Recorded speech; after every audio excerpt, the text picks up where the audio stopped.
Brate, druže Tito, ja ti se kunem, kad ubodem keš da otiću na kurve, trošit ću na buksne, pivo i frutelu, napravit ću partiju komunista u Novom Selu.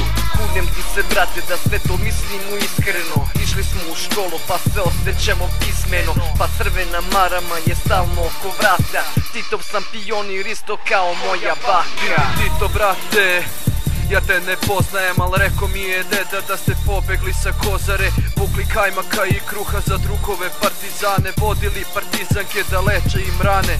Biću predsjednik Bečejske republike, Srbove i Čekiće pustit ću na ulice, pa se onda tucite, meni baš kurac puca, nisam vam spomenuo da zaboleće vas usta. Sam znaš da se nismo videli nikad, ali mali Zoki reko je da isposti pička. Puko sam u šamar pa mu se ojela bulja, niko ne sme da dira Tita, našeg druga. I danas nisi napustio, bio bi u mome kraju, ovom prilikom bih pozdravio moga druga Raju, malog Zokija i njegovu ljubav, jasno dok su drugi hodali, oni su sedeli u hladu.